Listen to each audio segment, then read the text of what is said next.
It's funny how we always look to the Brits when we think of sneering imperialists moving chess pieces across the globe. But the French have been trading people's freedoms like stock options just as long, if not longer. Once Europe had settled down for the second time, people began looking at the world more progressively. Colonialism was so last century. The new way of doing business was forming international banks and loan sharking the third world into forever debt. Except for France. See, the French never really got into that whole decolonization trend until way after the war, which is where trucks like the Vetir come in. These are the machines responsible for peacekeeping European interests and crushing coups. Or at least trying to. One minute you're blackout drunk stewing in a puddle of urine and Cherenkov bottles. The next, an angry Slavic man is telling you to sign papers for an entire driveway's worth of French military surplus. Uh-oh, looks like someone maxed out their Fleeca card during last night's bender. Don't worry, we've all been there. Sure, you've just taken ownership of a 1970s French transport truck that's already leaking oil, but you've listened to enough podcasts and Avon Herc's keynotes to realize that if you're delusional enough, everything's a blessing. All these low IQ sheeple can't even begin to understand your genius and the superior benefits of owning a Vetir. It's second to none for grocery day, ride-sharing side hustles, guarding drug compounds, or navigating rush hour traffic.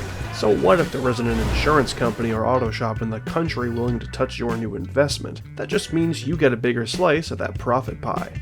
The fact that there's no parts or mechanical knowledge on the continent for this thing doesn't have to be a nightmare. You're a trailblazer and a trendsetter. Nobody who truly considers themselves unique should have their tastes accessible, right?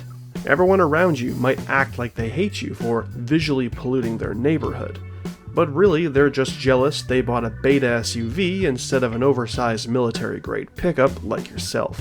These troop transports are essentially panots and military fatigues. Thanks to its raised suspension and large tires, the Vetir kicks up sub-Saharan sands and sloshes through Southeast Asian mud with ease. The bed is even big enough to hold 8 armed militants, 50 migrant workers, a child's birthday party, or enough drugs to start a pharmacy. Granted, the pitiful diesel engines Pinot gave these trucks might be less reliable than an up-and-atom soft-serve machine. But the answer is simple. Stay away from those pesky inclines unless you want to experience the misery of actually being in the army.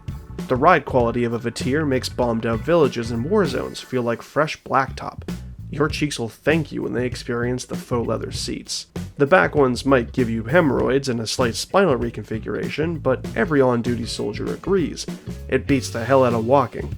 Still, there are those who claim the Vetir's oversized tires make it horrifically unstable in rough terrain, and how one tiny miscalculation might be all it takes to roll the Vetir like a 24/7 glizzy, yada yada yada. It's not like you're the one who will be stuck between 12,000 pounds of French steel and a flimsy canopy. Did we mention the cab has air conditioning? So, what are you waiting for? Invest in success to experience the might of French militarism and engineering for yourself. Oh, and all sales final.